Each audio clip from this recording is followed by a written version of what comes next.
Christopher Ward shrinks the moon, Serica tries something new, GPGH Whiz, that's a lot of watches, and more. That's episode 94 of A Week in Watches, a bi-weekly look back at new releases and interesting stories from the watch industry. I'm Zach Weiss, let's get this thing started. For this week's episode, I set out to put together a fun, quick episode covering some highlights from the last couple of weeks while touching on the GPGH Awards. But I ended up with something different. You see, once I got into this year's GPGH Awards, I had a lot more to say than I realized. And frankly, it was an opportunity to talk about some watches I just haven't had a chance to before. But some releases needed to be covered too. So sit back and get comfortable, because this is going to be a long one. Okay, let's start with some rapid fire new releases. Christopher Ward has announced a new size for their C1 Moon Phase, a svelte 37mm. The minimal design stays the same as the original 40mm model with a markerless aventurine dial featuring a huge central moon phase with a glowing moon on an aventurine plate. The new size brings it into more typical dress watch territory as well as accommodating smaller wrists. It's priced at $2,350 on a strap and $2,485 USD on a bracelet. Following Studio Underdog's collab with Moser and follow-up Swiss-made monopusher, there was some concern that the brand was leaving their sub-1K roots behind. Well, that concern was unfounded, as the brand has announced the third generation of their 01 series chronographs, now powered by a bespoke version of the Seagull ST19 manual wound movement called the ST1901B. This version features a swan neck regulator allowing for tighter regulation and a black plated base plate for contrast. Otherwise, the 01 stays largely the same, save a larger crown, a thinner profile of 12.9mm, a larger display back crystal, and the words "Assembled in Britain" on the dial. Priced at $675, these are sure to be popular. Jaeger LeCoultre launches the Reverso Tribute Chronograph in solid rose gold. And I don't mean just the case, rather the dial, hands, and bridges of the movement as well. The Tribute Chronograph is already an impressive watch, utilizing the reversibility of the Reverso for practical purposes, with time displayed on one side and a chronograph on the other. Now in gold on gold, well, it's something even more special. I particularly like the time side, which has laser-etched horizontal lines on a rose gold base, continuing the Art Deco ornamentation from the case.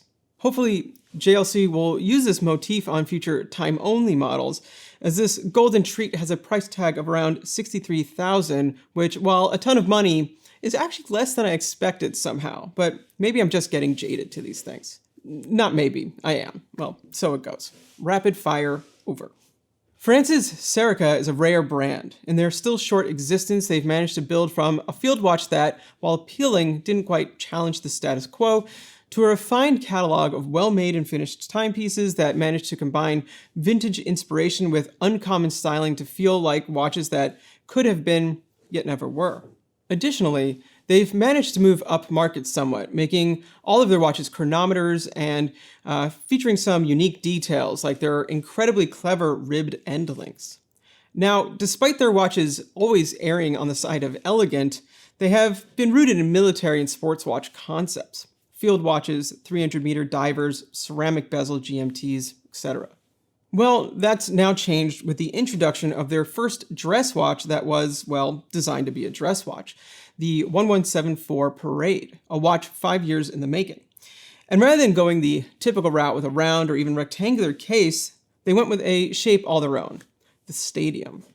Measuring 35mm in width and 41mm in length, the properly dressed size watch features a bezel with a strong form that is straight on the sides and fully rounded on top and bottom, as though they took a circle, cut it in half, separated the halves, and then reconnected them with straight lines. This shape is then echoed in the mid-case, which also flares out slightly by the crown and on the opposite side. The resulting shape is undeniably handsome, mixing the finesse of jewelry with the sophistication of a tailored suit and the strong lines of architecture. Keeping with the compact form, the 1174 measures only 8.6mm thick, despite featuring a Soprod M100 automatic movement and 100 meters of water resistance. This is a detail the brand is particularly proud of, as watches like this, small and irregularly shaped, not to mention categorized as dress, often lack water resistance beyond 30 meters. The formal attire continues to the dial, which is strikingly, though logically different from their previous designs, featuring metallic surfaces in black or brass with sunray brushing and recessed S-curves for a decorative, though minimal ornamentation. Small metallic spheres mark the hours, and leaf-sword hour and minute hands tell the time. There is no seconds hand. The 1174s come on 18mm grained leather straps with custom buckles designed to complement the stadium shape of the case, which is a nice touch. Swiss-made and priced at €1,490, Serica has a compelling offering here for those in this admittedly specific market. Thinking about it, this is a watch that Serica could not have brought out 5 years ago. Not only did it take them those 5 years to refine their knowledge of manufacturing and design to execute this watch to the standard it needed to be, such as achieving that 100 meters of water resistance, but also because the world just wasn't ready. While I don't think we'll ever be in a post-sport watch world, the collections of many have grown swollen with watches that compete for the same function or use. For some, that might not matter. A collection of all dive watches, for example, is exactly what they prefer, but for others, such as me, variety and different experiences are the driver. So the time is right for dressier options, as well as irregular shapes, a trend we're seeing more and more.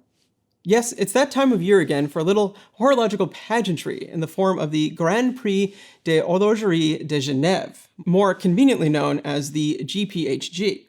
Often referred to as the Oscars of watchmaking, which is a touch misleading as entrants have to pay to participate. It includes 21 awards in various categories, including men's, iconic, ladies' complication, tourbillon, and more. There are also all-encompassing awards, such as the Aiguille d'Or, which is basically best in show. There are 6 nominees per category, except the all-encompassing ones, which have been voted on by the GPHG Academy, of which yours is truly a member. Thank you. Thank you. No watch can be in more than one category, and though a brand can have multiple entries, the winners are then chosen by a jury of industry representatives, ranging from retailers to collectors to media to watchmakers, brand owners, and CEOs. Interestingly, this includes the CEO of whatever brand won the previous year's Aiguille d'Or. This year's awards were, well, much like others. There weren't a ton of surprises per se, but then again, a lot of it just comes down to taste. And certainly, I'm sure there were brands that were both surprised and upset. For a week in watches purposes, I don't plan on going through every category, rather just the ones that I think are most relevant to Worn & Wound's flavor of coverage. The challenge category features watches with retail prices equal to or under 3,000 Swiss francs and can include smartwatches. This year's winner was the Otsuka Lotech No. 6, a rising Japanese independent with industrial instrument-like aesthetics, clever engineering, and a slight air of mystery, at least to me. The No. 6 is a remarkable watch that features retrograde hours and minutes with an offset axis, as well as active seconds and date, which is achieved through an in-house developed module paired with a Miyota 9015. Very, very cool. The No. 6 beat out Beau Bleu, Furlan Marie, Christopher Ward, Space One, and Colloquium. I think the biggest upset here is Space One, as their Tellurium is also an incredible watch. But regardless, the Otsuka Lotech was a deserved winner, so a big congrats to them. Next up is the Petite Aiguille, or Little Needle Award, which is one price bracket up from Challenge, covering 3 to 10,000 Swiss francs. This year, it went to Kudoki for the Kudoki 3. The eponymous brand of German watchmaker Stefan Kudoki, the 3 is part of his Handwerk series, which features in-house movements, neoclassical style, and a focus on hand finishing. This third model uses a clever display of the hours with an index printed on 3 stacked 120-degree arcs. Each arc features 4 hours, and as the hand passes the edge of the arc, a new hour hand takes over with the correct length to reach the following arc, meaning the hour hand is really 3 hour hands of differing lengths connected at the central axis, which is hidden under a floating dial plate. The Kudoki 3 beat Amida, Christian van der Klauw, Frederic Constant, Furlan Marie, and Tudor for the award. Certainly the most hand-finished and elegant watch of the group, I'd say the Furlan Marie was likely a close contender, as their entry was their yet-to-be-released perpetual calendar, which is under embargo yet on full display on the GPHG's website, so whatever. Moving on. The sports category is defined as watches linked to the world of sports whose functions, materials, and design are suited to physical exercise. Sounds good. This year's winner was none other than Ming and the 37.09 Bluefin Diver. I'm fairly certain I covered the launch of this watch several episodes back, but to go over it again, it's Ming's second diver and first with dual crowns. Notably, the 38 by 12.8 millimeter steel case manages to have a 600 meter water resistance, and rather than an inner rotating bezel, the dial surface rotates under floating loomed indices. Ming overtook IWC, Parmigiani, Singer, Tudor, and Zenith, which is a solid set of heavyweights, giving this win perhaps a little more significance for an indie. The Singer Dive Track Diving Chronograph, powered by the Agilor Agengraph, is a very impressive watch as well, but at about 18 times the price of the Ming and 49 millimeters in diameter, it's perhaps less practical as a functional sports watch. The GPHG, much like the Swiss luxury watch industry at large, and the Oscars, still has gendered categories, so men's watches are defined as masculine watches comprising the following indication only: hours, minutes, seconds, simple date, day of the month, power reserve indication, classic moon phase, and that may potentially feature a digital retrograde display or be adorned with a maximum 9-carat gem setting. Okay then. This year's winner was the Voutilanen KV20i Reversed. Featuring a platinum case with Voutilanen's signature teardrop lug design, the showstopper is the dial, or lack thereof, giving view of a manual movement that is upside down with hour and minute hands mounted at the center, hence reversed. The movement, which features German silver main plate and bridges, is hand-finished to the highest standards and sports a massive balance held by a single arm at 12. The active seconds is on the back of the watch, a nod once again to the reversed concept. Voutilanen beat Bulgari, Garrick Grand Seiko, Hajime Asaoka, and Parmigiani for the title. Now look, Voutilanen's watches are some of the best made and finished available, and they are priced to match. But I can't help feeling, in this category specifically, it was a bit of an odd choice for a winner, which is really about the ambiguity of the genre men's rather than the watch. I feel like a general category like this should imply a level of practicality and perhaps accessibility in luxury watch terms. We could also argue how they are defining masculine and why that applies, but that's a different conversation. So to me, the winner should have been Grand Seiko. Sorry, Garrick, love you guys, but I'm playing out a logic here. The Grand Seiko SLGW003 combines chronometry by way of the 9SA4 high-beat dual-impulse 80-hour hand-wound movement with wearability from the 38.6 by 9.95 millimeter brilliant hard titanium case, with practicality via a fully indexed dial with hands and markers designed for legibility, and finally with artistry by way of the birch bark dial. It's also 11,700 versus 134,900 Swiss francs. Despite the fact that the Grand Seiko is completely and utterly unisex, as something to award for being a good time-only men's watch, I think it makes more sense. In a category about hand finishing, in a category about movement design, in a category about traditional watchmaking or various other concepts, the Voutilanen would win hands down. But just men's? Alright, well this is taking too long, so I'm going to speed up the next few to get on with the show. The Tourbillon prize went to the Daniel Roth subscription because, just look at it. The Chronograph prize went to the Sylvain Pinot ex Messina Lab monopusher. A beautiful and unique indie, Willie Messina is also a friend of Worn & Wound, so kudos to him and Sylvain. Time only went to the Moser Streamliner Small Seconds Blue Enamel.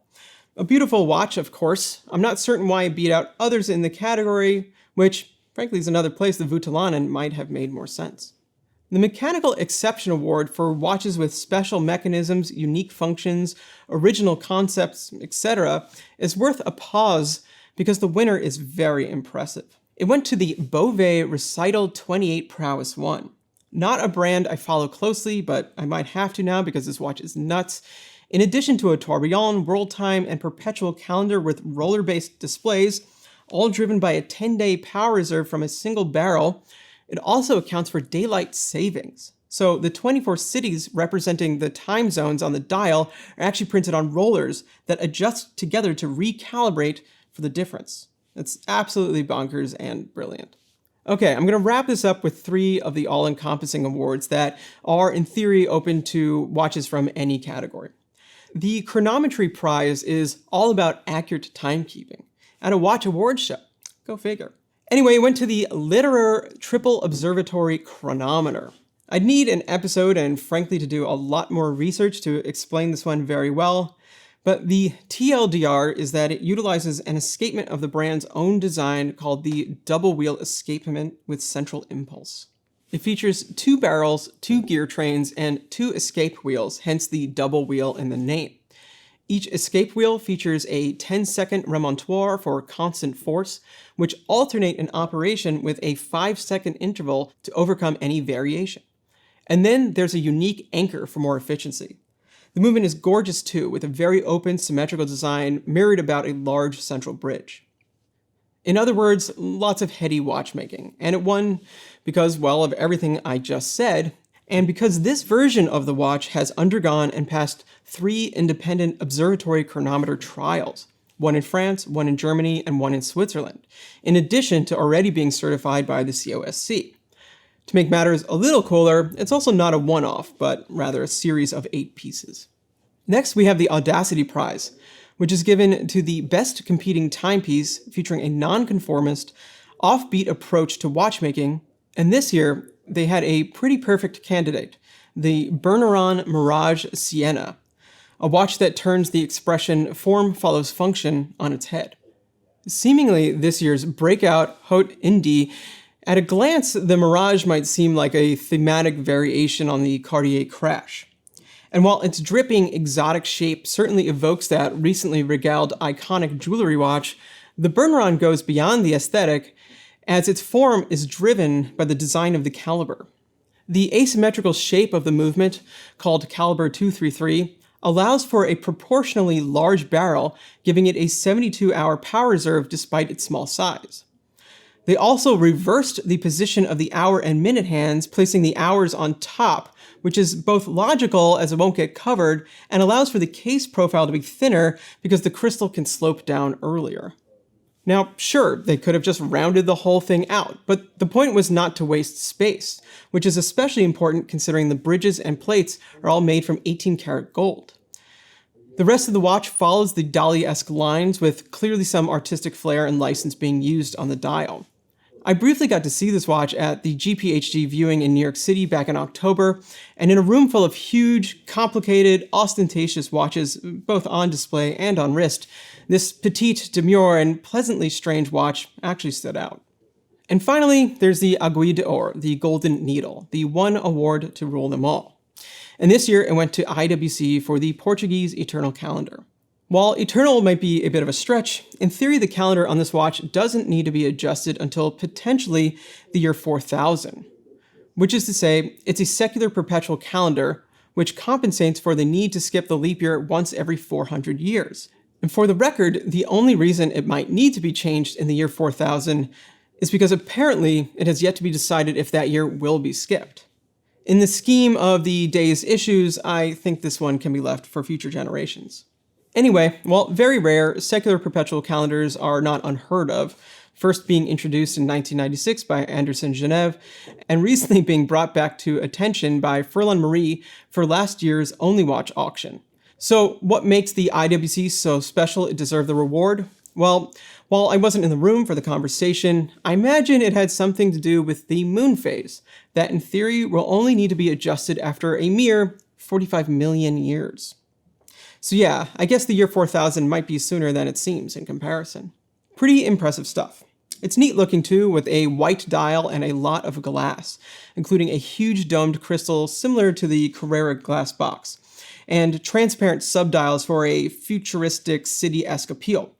Cased in 44.4 millimeters of platinum for all of eternity, it's priced at 150,000 Swiss francs, which I imagine will sound like a bargain in 45 million years.